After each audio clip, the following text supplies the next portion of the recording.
हो। अब मैं आपको ये बताऊंगा कि पढ़ाई करते टाइम इन तीनों तरीकों से, फिजिकली, मेंटली और मोटिवेशनली, इन तीनों से आप ना केवल पढ़ते टाइम नींद से छुटकारा पा सकते हो बल्कि आपकी पढ़ाई का मीनिंग भी निकलेगा। तो देखो, जब भी आपको नींद आए तो सबसे पहले ये चेक करो कि अगर आप 14 से 18 साल के हो और एकदम फिट हो तो क्या आपने पिछले 24 घंटे में मिनिमम 8 घंटे की नींद ली है। अगर आप 18 प्लस हो तो आप सबसे पहले यह देखो कि क्या आपने पिछले 24 आवर्स में मिनिमम 7 घंटे की नींद ली है। अगर इस ड्यूरेशन से कम नींद आपने ली है तो मेरे भाई, हेल्थ पढ़ाई से भी ऊपर आती है। पहले अपना स्लीपिंग साइकिल पूरा करो। अगर सफिशिएंट नींद नहीं लोगे तो आपकी फिजिकल और मेंटल स्ट्रेंथ तो पहले से ही कम है, तो आपको आउटपुट कहाँ से मिलेगा। आप 4 घंटे पढ़ोगे तो भी 2 घंटे वाली पढ़ाई ही कर पाओगे। लेकिन अगर आप एकदम फ्रेश हो, दिमाग सही काम कर रहा है, तो आप 2 घंटे में ही 4 घंटे वाली पढ़ाई जितना आउटपुट दे सकते हो। लेकिन आपने 7 या 8 घंटे की नींद तो ले रखी है, लेकिन फिर भी आपको नींद आ रही है, तो फिर सोचने वाली बात है। फिर आपको तरीके चेंज करने हैं, मेंटली, फिजिकली और मोटिवेशनली।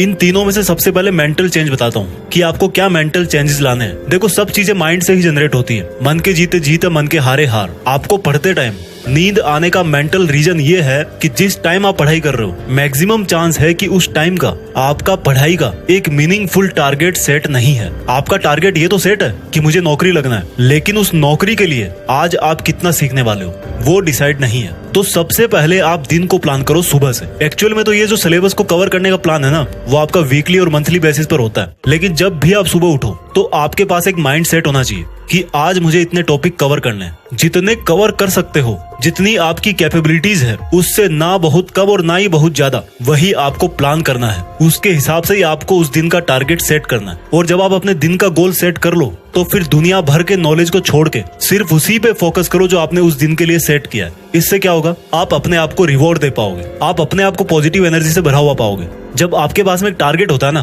तो आप अपने आप को पॉजिटिव एनर्जी से भरा हुआ पाते हो। मुझे ये बताओ, जब आपके पेरेंट्स आपको बोलते हैं कि बेटा अगर तुम इस साल 90% लाओगे तो मैं तुम्हें स्कूटी लाके दूंगा, तो मन में कितना जोश आता है? आता कि नहीं आता? आता है, क्योंकि आपके पास में एक टारगेट होता है कि अगर मैं इतने मार्क्स लाया तो मुझे स्कूटी मिल जाएगी। और जब आपको रिवॉर्ड मिलता है ना, तो उस काम को करने में मजा आता है। और जब मजा आता है तो उस काम में नींद नहीं आती। यही सीक्रेट है मेंटली नींद को कंट्रोल करने का, कि आप सुबह टारगेट सेट करो, उसको फिनिश करने का आपके पास सोने तक का टाइम है, उसके पहले तक आपको खत्म करना है। दोपहर तक खत्म करने की जबरदस्ती नहीं करना, क्योंकि जबरदस्ती करोगे इंटरेस्ट खत्म होगा, इंटरेस्ट खत्म होगा फिर नींद आएगी। लेकिन अगर आपका टारगेट पूरा हो गया तो फिर अपने आप को रिवॉर्ड दो। जैसे कोई मूवी देख ली, थोड़ी देर गेम्स खेल लिए। पढ़ाई के अलावा जितनी भी सेकेंडरी चीजें, वो सब आपको एक रिवॉर्ड की तरह काम में लेनी है। एक और चीज कर सकते हो मेंटली नींद को रोकने की, हार्ड सब्जेक्ट को तब पढ़ो जब आप सो करके जस्ट उठे हो, क्योंकि जो मेंटल फटीग है ना, वो नींद को इनवाइट करती है। लेकिन जब आपका स्लीपिंग साइकिल कंप्लीट हो गया तो ठीक उसके बाद में आप हार्ड सब्जेक्ट पढ़ सकते हो, क्योंकि उस टाइम पर नींद आने के चांस कम होते हैं। नींद को फिजिकल साइड से कैसे कंट्रोल करें?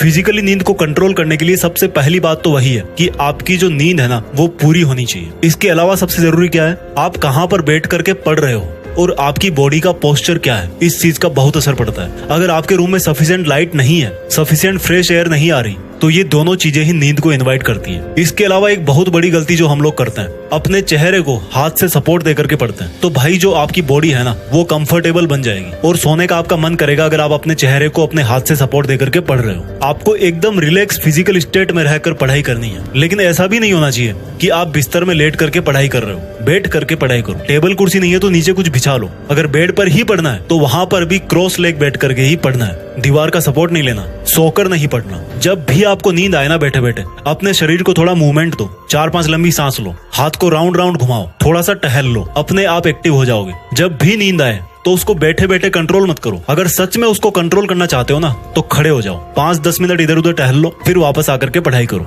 अब बात करते हैं कि पढ़ाई करते टाइम मोटिवेट कैसे रहें। देखो, वैसे तो जीत फिक्स पर आपको बहुत सारे स्टडी मोटिवेशनल वीडियो मिल जाएंगे, वो देख सकते हो। लेकिन यहाँ पर मैं आपको कुछ बताना चाहता हूँ। किसी टाइगर को आप दौड़ने के लिए मोटिवेट तो कर सकते हो, लेकिन दौड़ना किसको है? टाइगर को ही है ना। मैं आपको कितना ही मोटिवेट कर दूं, लेकिन आपकी जगह पढ़ाई करने नहीं आ सकता। और इस बात का एक बहुत बड़ा मीनिंग निकलता है, रिस्पॉन्सिबिलिटी। आपको ये समझना है कि जो पढ़ाई आप कर रहे हो, ये कंपल्सन है कि आपको अपना काम खुद ही करना पड़ेगा। हम में से हर कोई अच्छा जॉब चाहता है, करियर में स्टेबिलिटी चाहता है, लेकिन वो सब मिलेगा कहाँ से? आपके खुद के दम पर आपको वो चीजें मिलेगी। और भाई, सच तो ये है कि वो मिलेगी नहीं, आपको लाना पड़ेगा। जिस दिन आप ये सोच लोगे ना कि पढ़ाई मेरे ऊपर बोझ नहीं है, उसी दिन से आपकी पढ़ाई करने को लेकर के मैक्सिमम प्रॉब्लम सॉल्व हो जाएगी। आप ये देखो कि जो माँ बाप आपको आज पढ़ा रहे हैं, वो आपको हमेशा ऐसे ही नहीं पढ़ाते रहेंगे। आपको कभी ना कभी तो उनको उस चीज से फ्री करना ही पड़ेगा। तो जब करना ही है तो करो ना यार, रोक कौन रहा है? आप खुद ही रोक रहे हो अपने आप को। नींद उस बंदे के लिए तो एक छोटी सी प्रॉब्लम है जिसको अपनी जिंदगी में